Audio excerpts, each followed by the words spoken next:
most people try to create a new personal reality as the same personality, and it doesn't work. We literally have to become somebody else. So then you would have to agree with me then all this information that you're learning today would inspire new thoughts, yes? And new thoughts should lead to new choices, yes? And new choices should lead to new behaviors. And new behaviors should lead to new experiences. And then new experiences should create new emotions, yes?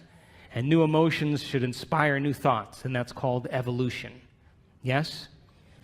So then those emotions that Greg was talking about this morning, that the majority of people in the Western world spend the majority of their life living by the hormones of stress. Now, stress is when your body's knocked out of homeostasis. The stress response is what your body innately does to return itself back to order. That's the first definition of resilience. Now, you have three types of stress. You have physical stress, like an injury, an accident, a fall, a trauma. You have chemical stress, like viruses and bacteria and blood sugar levels and heavy metals and hormones and foods and hangovers. And then you have emotional stress, right? Traffic jams and internet connections and second mortgages and single parenting and 401ks. And each one of those things knocks your brain and body out of balance. And all organisms in nature can tolerate short-term stress. If the deer gets chased by a pack of coyotes, if the deer outruns the coyotes, 15 minutes later it goes back to grazing and the stress is over. Human beings are different. We can turn on the stress response just by thought alone. You can begin to think about some future worst-case scenario, and because the privilege of human beings is that we can make thought more real than anything else, we can focus on that possibility to the exclusion of everything else. And you can knock your body out of physiological balance just by thought alone, and your body, as the unconscious mind, believes it's in that experience in the present moment. And we can unfold past bitter memories that are tattooed in the recesses of our gray matter, and like magic, we bring them to life, and in that moment, it's real.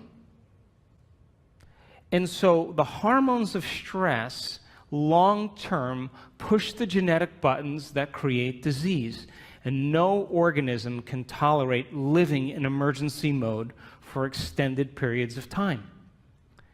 So then think about this. You can turn on the stress response just by thought alone. How many people have done that? You've done that? It's called being human, right? And we know that the hormones of stress dysregulate and downregulate genes to create disease. So that means then your thoughts can make you sick. So here's my question. If your thoughts can make you sick, can your thoughts make you well? I'm talking to the right audience. So then the hormones of stress, though, give the body and brain a rush of energy. And it's like a narcotic. It becomes a drug.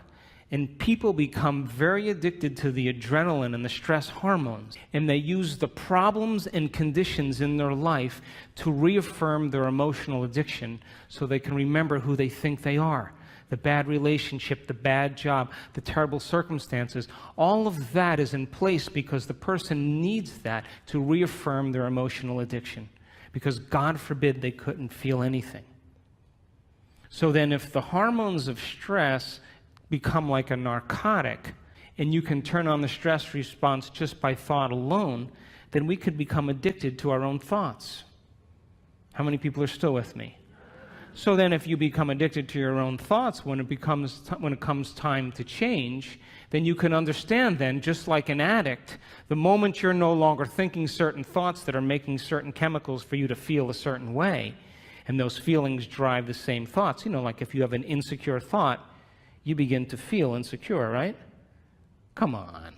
And the moment you feel insecure, you're going to think more insecure thoughts, yes? And if you keep doing that for 20 or 30 years, it's going to feel pretty familiar, yeah? And then you're going to say, I am insecure. Well, whenever you say I am anything, what you're saying is you're commanding your mind and body towards a destiny.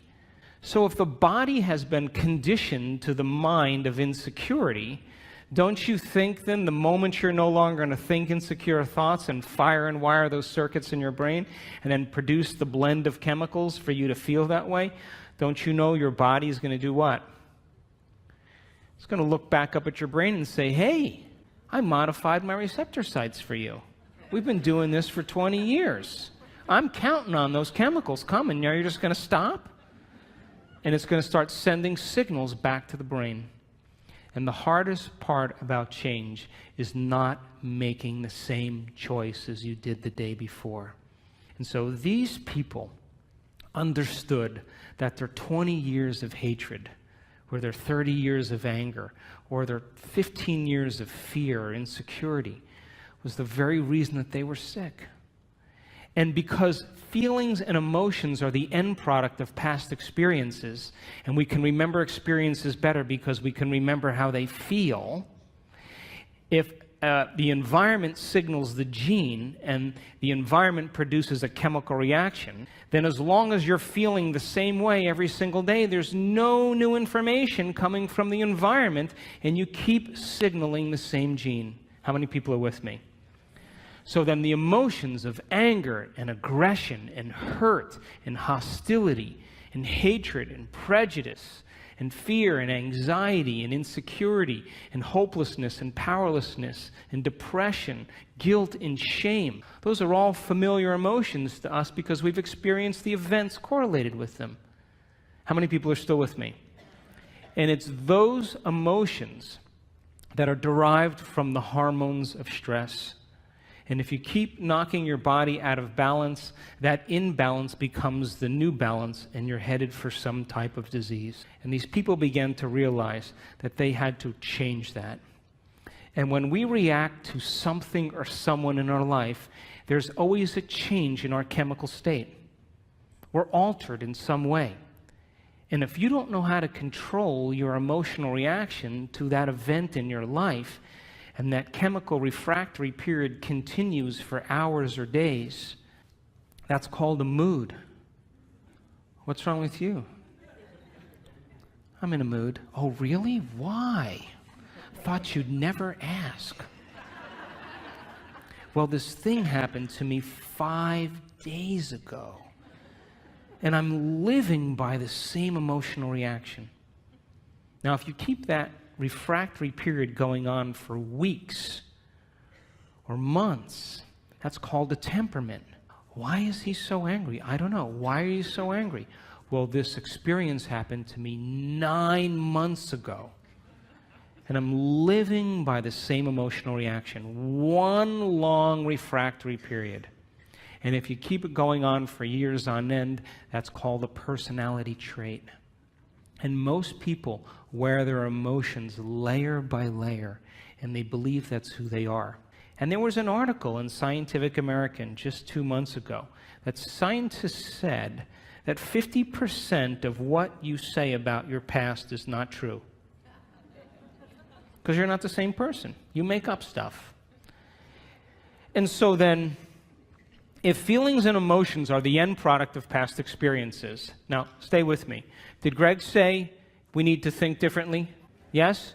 So how many people in this audience believe that the way you think has something to do with your life?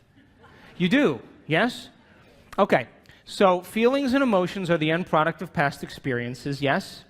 You can remember experiences better because you can remember how they feel, yes? So then, if you can't think greater than how you feel, or feelings have become the means of thinking, are you thinking in the future or are you thinking in the past? And as long as you're thinking in the past, what are you creating more of? Quantum model of reality still applies. And so, if you're feeling the same way every single day, then according to our biological model, it means nothing new is happening in your life. Is that right? Because how many potentials exist in the quantum field? How many? So with every new experience, there should be a pretty good emotion, right? You should feel overjoyed or in awe and wonder.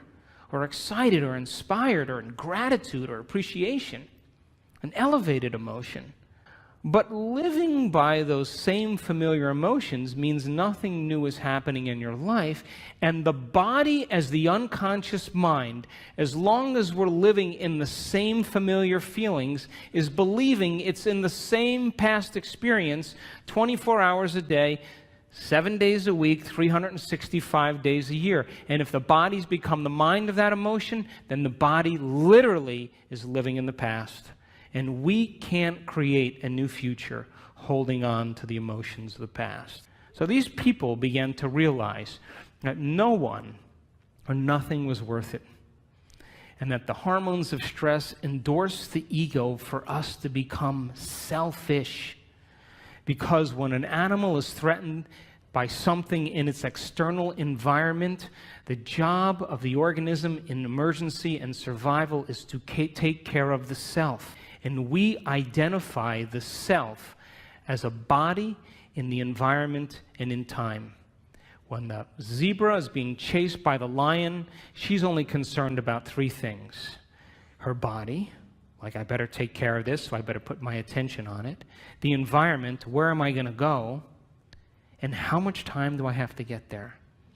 And when you and I live by the cocktail of those stress hormones, we obsess about our bodies, our hairstyle, our face, our weight, our problems, things in our environment, things we have, things we don't have, and we obsess about time. But that's not who you are. Because as long as you're living by the hormones of stress, you're living as a materialist. Because the hormones of stress cause us to believe that the outer world is more real than the inner world. And those hormones absolutely make us feel separate from possibility. Why? Because when you're being chased by a lion, it's not time to create. It's not time to trust. It's not time to learn. It's time for emergency. So the majority of people in the Western world spend the majority of their time preparing themselves for the worst case scenario and protecting themselves from it. They're basically trying to predict the future from the past. And when we get it right, you know what we say, right? You need to hang out with me. See how smart I am? But what happens when it doesn't happen? That's called anxiety. That's called neurosis. It's called insomnia. And so when we live by the hormones of stress and we're defining reality by our senses, we become materialists because we feel separate from possibility, and all of our attention goes on our bodies, the environment, and time. Another way to say that is, from a quantum perspective, the atom is 99.9999% energy and information, and we're putting all of our attention on the particle, and we're missing out on possibility. And so these people had to hit a point of crisis where they finally started taking their attention off their outer world and started to ask themselves some bigger questions. Who am I? What is a greater expression of myself? What would I have to change to be happy? Who in history do I admire that I want to be like? And they began to contemplate and speculate and rehearse who they were going to be if they got better. And the mere process of thinking about who they were going to be began to change their brain. And when you marry a clear intention, intention is a thoughtful process, with an elevated emotion, that's a heartfelt process, you move into a new state of being. And as they began to remind themselves every single day of who they no longer wanted to be, and they reminded themselves every day of who they did want to be, they began to cause their brain to fire in new sequences and new patterns and new combinations. And whenever you make your brain work differently, you're changing your mind. Because according to neuroscience, mind is the brain in action. Mind is the brain at work. So they reminded themselves every day of who they wanted to be, and they began to fire and wire new circuits in their brain that became the very platform or the foundation of who they would become. But here's the point.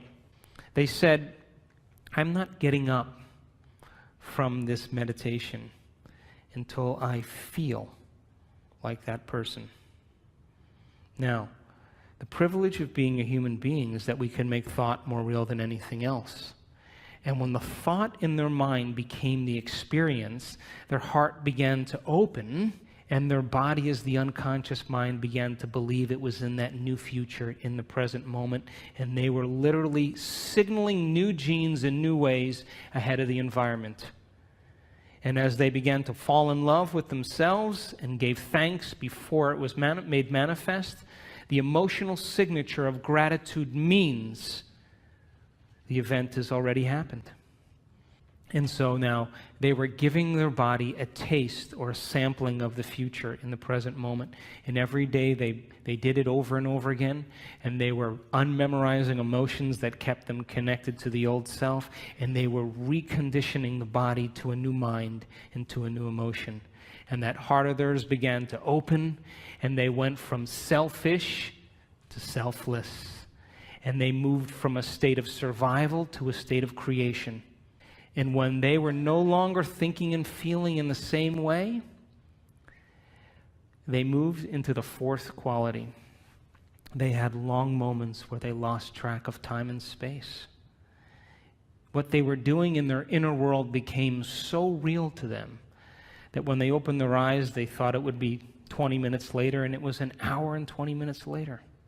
And when they did that, that magnificent forebrain, the crowning achievement of the human being, the frontal lobe, the creative center, it has connections to all other parts of your brain. And when you're asking open-ended questions like, what would it be like? How would it have to be? The frontal lobe, like a great symphony leader, looks out of the landscape of the entire brain and begins to select different networks of neurons and seamlessly pieces them together to create a new mind. And the moment the brain begins to fire in tandem, the frontal lobe creates a picture. And that picture is called an intention. And when you can make that picture more real than anything else, and you begin to feel inspired by it, your body's no longer living in the past. Now it's living in the future. And every day, as they no longer fired and wired the same circuits in their brain and emotionally signaled the same genes in the same way, they were moving into stasis. And then they began to reverse the process. And a new state of being is a new personality. And a new personality creates a new personal reality. So, after I wrote Evolve Your Brain, and after What the Bleep, you know the most common question people asked when I was traveling around the world? How do you do it? How do you do this stuff? Why is it so hard to change? I mean, what do you do? And so we started teaching workshops around the world, and we were doing introductory levels. And we were using science and brainwave technology and breaking it down, heart coherence, so people could understand how powerful they really were. And so we started teaching these workshops after What the Bleep, and for the first year and about 3 or 4 months, guess what happened? Nothing. I don't know if it was me or just whatever it was, but there wasn't a lot happening. And then after about 1.5 years or so, we started getting these emails.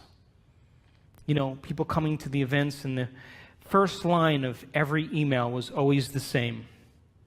You're not going to believe this. My 20 years of hatred towards my father, I just decided I didn't want to hate any longer, and my acid reflux went away. What do you know? Did I signal a new gene in a new way? And people started to correlate what they were doing. They were actually practicing it consistently, not as something that they had to do, but something that they wanted to do, because they believed it was possible. And if you knew that you were a creator of reality, that your thoughts have something to do with your destiny, if you knew that on a gut level, would you ever miss a day? Never miss a day. And would you ever let a thought slip by your awareness that you didn't want to experience? And so when we started seeing the feedback started to come in, people started saying, hey, I'm feeling better, things are starting to happen in my life. That was, for me, the most important point in my career, because I knew on some level that we were making a difference in people's lives. And so people around the world started sending in these wonderful emails, and I just was doing these level 1 intensive workshops, and then after I'd finish the workshop, people would say, can we do another one? I'd be like, okay, we'll do another one. So we did like these level 2s, and then after level 2, someone said, can you do a level 3? And I said, okay, we'll do a level 3. Then after level 3, someone said, can you do another one? I said, I don't think I know anything else. But we kept doing them. I kept learning, and we were in Seattle a couple years ago, and we did a progressive workshop. And there was a lady with MS whose wheelchair, her motorized wheelchair, broke down. And she came anyway.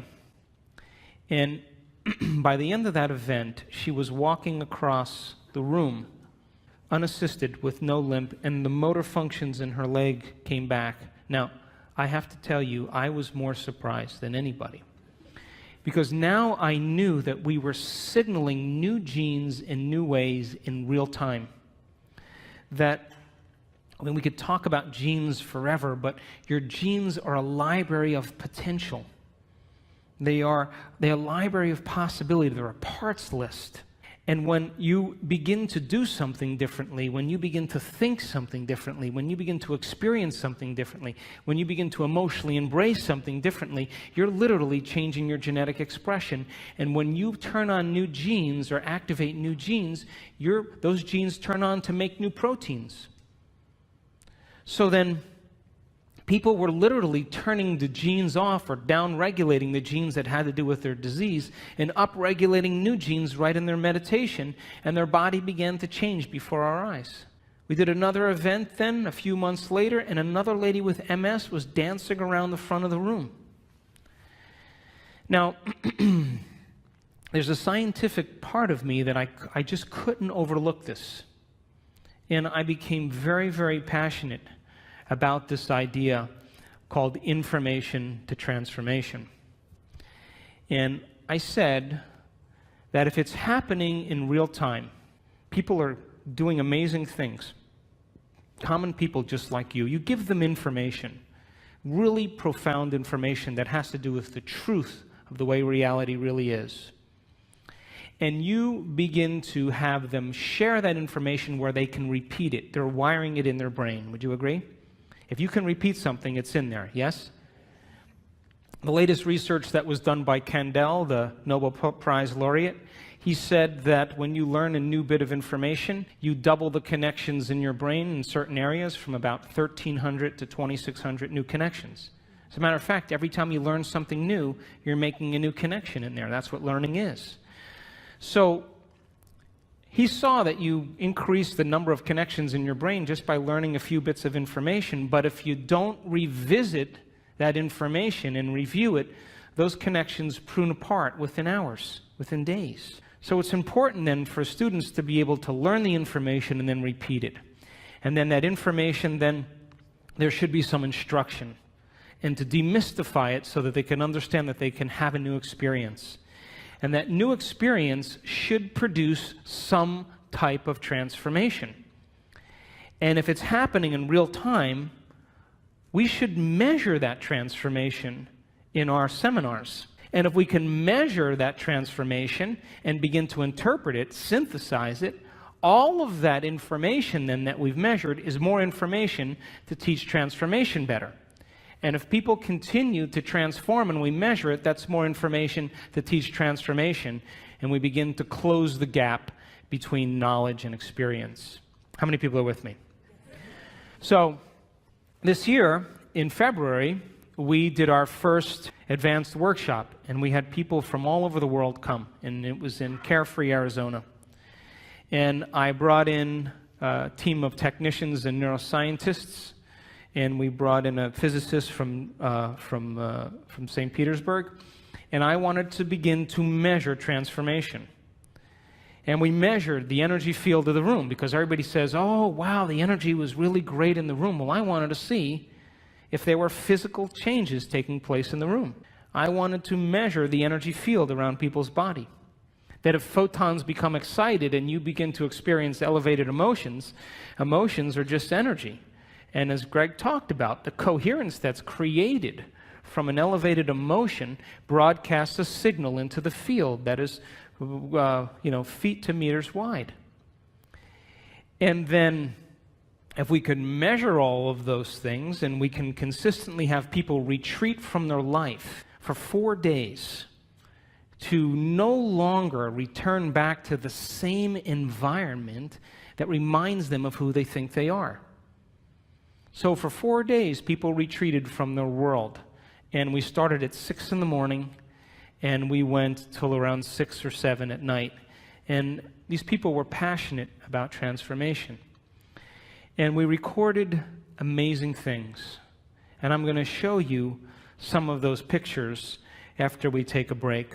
But it begs the question then, if your personality creates your personal reality, and you walk back into your life every single day, and you see the same people, and you go to the same places, and you do the same things at the exact same time, then it's your external environment that's turning on different circuits in your brain, causing you to think equal to everything that you know.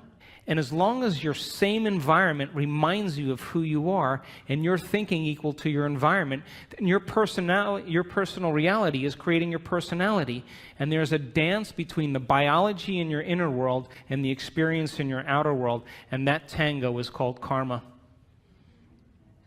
So then to change then is to be greater than your environment, to be greater than the conditions in your world, to be greater than the circumstances in your life. And every great person in history knew this, whether it was William Wallace or Mahatma Gandhi or Joan of Arc or Martin Luther King, the Wright brothers, to have a vision, an idea, a dream, and to begin to no longer keep doing the same things, as Greg said, because all of the adversity in our life is to initiate us into greatness. It's to call out something greater in us. And so these people retreated from their life for 4 days, and they took away the constant stimulation that reminded them of who they were long enough to change their brain and body to be ahead of their environment. And so we measured some amazing things in these people. We saw people with chronic diseases all of a sudden have normal bodies again. We've had people in our work that were diagnosed with rare genetic disorders. My thinking was, if I knew the things from the people that had spontaneous remissions that I studied, what those commonalities were, we should be able to reproduce them, right? So that's why we developed the model of transformation in our workshops. I just did what people already knew how to do and just used the science to explain it. But we had to get people to reproduce it, because anything that's repeatable is a scientific law, or verges on a scientific law. So I wanted to see if we kept doing it, if we were able to produce some type of consistent change. And we started to see some pretty amazing things take place. We did a second event in July of this year, and we partnered with HeartMath Institute, and people wore the monitors for 24 hours, and we were measuring heart coherence with brain coherence. And I'll show you some pictures of some amazing people that sustained heart coherence for hours. It became a skill. As Greg said, once you know how to do it, you know how to do it. So when we live by the hormones of stress and all of the energy goes to these hormonal centers and away from the heart, of course the heart is going to be the first organ that's starved of energy. And when we live by the hormones of stress, we will always try to force the outcome. We'll always try to push and make it happen, because we are matter trying to change matter. And one of the things I learned in studying people that did amazing things in these workshops is I watched a lady for a whole hour. I watched her brain on the scan, and her brain was working so hard. And as I watched it over and over again, watched it over and over again, watched it over and over again, the more she tried to change, the worse her brain got. And I went up to her afterwards and I said, how was that for you? And she said, I had the worst meditation of my life. And something clicked in me in that moment, and I knew that most of us, we try to use our brain to change our brain. We try to use the ego to change the ego. We try to use the program to change the program, and it only endorses it. And in that moment, something clicked, and I knew that they had to become pure consciousness, that they had to get beyond their body, get beyond their environment, and get beyond time. Because when you become pure consciousness, and we have all the biological and neurological machinery to do this, by the way, you come preloaded with everything you need. You don't need anything else. That when you forget about yourself, when you become nobody, no one, no thing, nowhere, no time, and you become pure consciousness, a thought impossibility. The moment you are consciousness, now you have dominion over your body. Now you can change something in your environment, and now you can create some future time. And the moment we saw people become pure consciousness, and we will talk about that after the break, the brain naturally gets organized. The hormones of stress, when we are under the gun of the fight or flight nervous system, the brain and the heart move out of rhythm. It's like a group of people playing the drums all at the same time with no rhythm. It's noise. And that's what happens to the neural network in the heart and the neural networks in the brain. And they actually, if you saw the brain on a functional scan, it begins to compartmentalize. Different compartments of the brain are no longer communicating with each other because different communities are saying, hey, it's not a time to communicate now. There's a tiger on our back here. We got to run. And so the long-term effects of stress causes the brain to move into what's called high beta brainwave patterns, like driving your sports car in first gear. And different compartments of the brain no longer communicate with each other. And if you were to measure that on a brain scan, it's very erratic patterns. The moment you become pure consciousness, you forget about yourself. That's my definition of creation. The moment that happens, the brain goes, thank God he's out of the way. Now I can get organized again. The operator is finally gone for a few minutes. And we started in that event, in that February event, teaching people how to become pure consciousness. And when that happened, we saw their hearts get highly coherent. We saw their brains get highly coherent. And it's kind of an irony.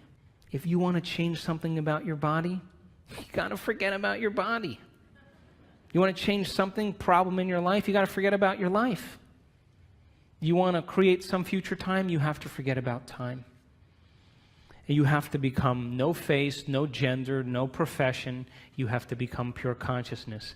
And we saw it over and over again, that 91% of our people that had their brains scanned in our first event had a more than 80% change in their brain for the better. And there was no drugs, there was no, therapies. They just went through the process of observing their thoughts and becoming conscious of their unconscious thoughts because they're no longer being distracted by their environment. Pay attention to their behaviors and their actions and look at the body as the mind and the emotions and master that. In the first day, the energy in the room, we measured it. Guess what happened to it? It went down. Because people were breaking all their emotional ties to their known familiar life. But when we went to that next day and they became pure consciousness, the energy in the room began to rise. And when we saw that, it was miraculous. And we measured the energy as it began to continuously improve. And when we did our event in July, we started seeing people having enormous amounts of energy that were stored in their body travel up through their heart and into their brain. And we captured people with a full-on Kundalini experience, full-on ecstasy in their brain. And they were common people just like you. And boy, I tell you what, after that experience, they could care less about their checking account. They could care less about their problems. And we saw one lady move into such a state of ecstasy. We were watching her on the camera, on the screen like this. And all of a sudden, we saw her brain get very organized. The front of the brain talking to the back of the brain, the back with the front, side to side. strong level of coherence, and all of a sudden, she went into this high consciousness state called gamma brainwaves. And gamma brainwaves is super consciousness.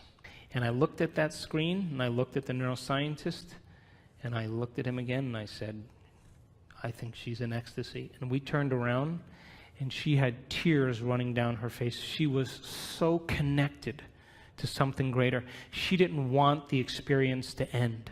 I'm going to show you pictures of her brain. She wanted the moment to elongate.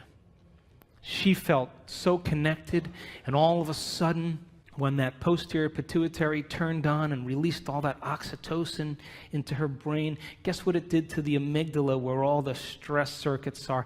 It anesthetized, it shut down fear, it shut down hostility, it shut down sadness. Those circuits are turned off when oxytocin is like that. And the heart begins to open its vascular channels and motility increases, and she feels connected to something greater.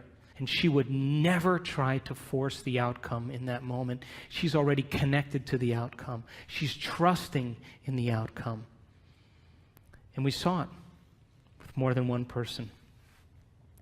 And so the concept of information to transformation is to empower you that it's possible, that all of this information and science and everything that's coming out right now is for us to do something with. And this is a time in history where it's not enough to know. It's a time in history to know how. And when you give common people the opportunity to understand the truth about themselves, and then you inspire them to go out and try it like a scientist. Hey, I'm going to change the way I think and feel. I should see some effect in my life. And the moment I can correlate the feedback in my life with what I did, I'm going to do it again. And so we've had people around the world heal themselves of all kinds of conditions. We've had people win the lottery. We've had people create new opportunities for themselves, because nobody is so special to be excluded from this phenomenon. And the phenomenon is that you are a creator. And when you live by the hormones of stress, you forget that, and so do I. And when we live by the hormones of stress, we are always trying to change matter by being matter. We're being a brain trying to change a brain. We're being matter trying to change something in our life. But when people begin to understand how to apply these principles and they begin to practice them and make them a skill, and the more you practice it, the better you get at it. So think about this. What if you woke up in the morning, and instead of getting out of bed and doing the same thing as you did the day before and going through the same routine as you did for the last 5 years, what if you woke up in the morning and you place your hand over your heart and you say, I'm going to teach you what it feels like to be noble today. I'm going to train you to know what abundance is. And you begin to marry a clear intention with an elevated emotion, and you memorize that feeling, and you're able to maintain that modified state of mind and body your entire day, get ready. Because something unusual is going to happen in your life. That's the law. And the hardest part about all of this, hardest part, is simply making the time to do it. Making time for our precious selves. To decide then, well, geez, I want to be wealthy and abundant. Well, if I want to be wealthy and abundant, then I can't feel lack, because a wealthy person never feels lack. And if I feel lack, I'm going to attract lack. Gold only attracts gold. Lead doesn't attract gold. And so then when we see our life now as an initiation, and we have to meet the conditions in our life from a greater level of mind every day, then wouldn't it be a good idea every day to ask yourself a question like, what is the greatest expression of myself that I can be today? One lifetime today. Can I demonstrate love? Can I be patient? Can I be filled with energy and enthusiasm? Can I give? Who in history do I admire that I want to be like?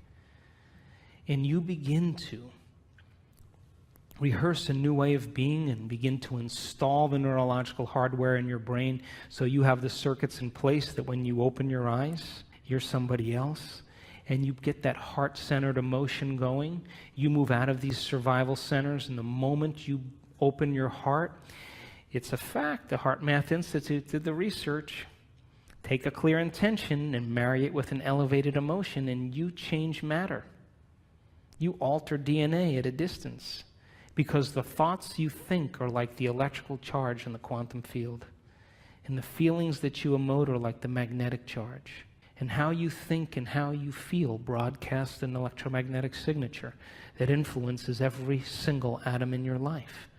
So what are you broadcasting every day? So if you were able to practice it and change your brain and body ahead of the environment every day, then, you know, your friends would go, "You look different. Did you change your hairstyle?" "No." "Really? Did you shave your mustache?" "No, never had a mustache." "Really? Did you lose weight?" "No." "No." "Whoa, wow, something's different about you."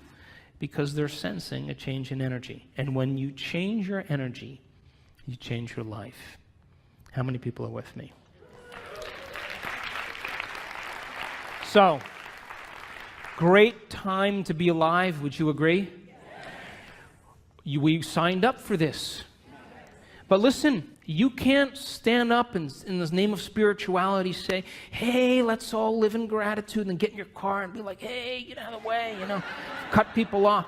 What's that? That's like, eating a delicious, vegetarian organic breakfast and then spending the rest of your day eating junk food. That you have to lay down we have to lay down the very thing we used our whole life to get what we want for something greater to happen. And it means that all of the conditions in our outer world somehow reflect some aspect of us. And if you want peace in the world, you better not be arguing with your coworker. It doesn't work that way. And if you want to experience true fascination for life, make time for fascination. I was in Barcelona a little ways back, and I was invited to speak to the ministry of all the ministries in the government there, 17 different ministries. And they're in a crisis right now. And the one thing I didn't want to be was some know-it-all American, And I said, "How do you become supernatural?" You got to start doing what's unnatural. When there's a crisis and everybody is in lack, that's the time to give. When everybody else is in fear, that's the time to demonstrate courage. When everybody else is hostile and judging, that's the time to show compassion. And if we can continuously do over and over again what is so unnatural, sooner or later will become supernatural. Wouldn't you agree? So then if you're working on your anger and your frustration, and I'm working on my fear and my anxiety and my judgment, and I'm taking care of me and you're taking care of you, then everybody was doing that, we would sooner or later start to see some change in the world. Yes? So then we have to begin to start somewhere. And the place we start then is looking within and beginning to look at some of those emotions that keep us anchored to the past, that literally begin to break us down. And if a person can move into an elevated state of being every day, and they understand that they're signaling new genes just by doing that, just by doing it. If you have that understanding, you will produce greater results. If a group of elderly men can retreat from their life for 5 days and go to a retreat center north of Boston, all these men in their 70s and 80s, and they were told to act like they were 22 years younger. Just pretend. And they had, magazines with Mickey Mantle and Joe DiMaggio and Marilyn Monroe movies, and they had papers with current events. And for 5 days, they hung out with other men, and they just pretended like they were 22 years younger. They took height measurements, weight measurements, range of motion measurements, finger length measurements, extremity measurements, and cognitive tests. At the end of 5 days, guess what? 60% better scores on cognition. Finger lengths, all of them longer. Range of motion, all improved. Some of them were playing touch football again without their canes. Who are you pretending to be? Because if you can begin to understand that when you begin to change your state of being, that a thought begins to activate new neural networks in your brain.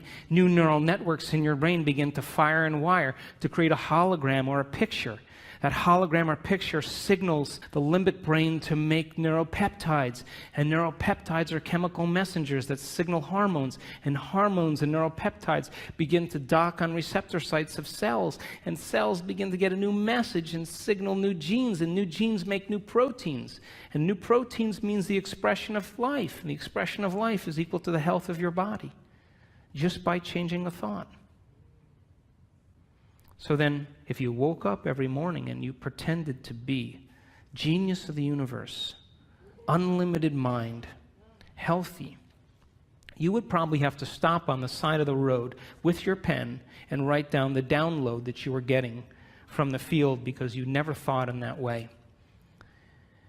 And so you and I have been hypnotized and conditioned into believing that we need a reason for joy, that we need a reason to give thanks. We need a reason to feel inspired. That's the old model of reality, of Newtonian physics, of cause and effect. Wait for something outside of you to change how you feel inside of you. And the moment you feel better inside of you, you pay attention to who caused it outside of you. And that event's called a memory. That's cause and effect. Quantum model of reality, as Greg said, is about causing an effect. Begin to change how you think and feel, broadcast a whole new electromagnetic signature, and give thanks before the event is made manifest. Materialists would never do that, but the quantum mind, the immaterialist, always does that, because the moment you begin to observe a new future, that's called intention, with an elevated energy, you are causing infinite waves of possibility to begin to collapse into new patterns of information called your life. But if you're observing your life from the same level of mind every day, and you begin to anticipate the next experience based on your past, I'm curious, tell me where the unknown is going to show up in your life. Is there any room for that? It would just be too inconvenient. The alien ship landed in the back. Are you kidding me? Dancing with the Stars is on tonight. Can they come back tomorrow? I'm busy. This is inconvenient.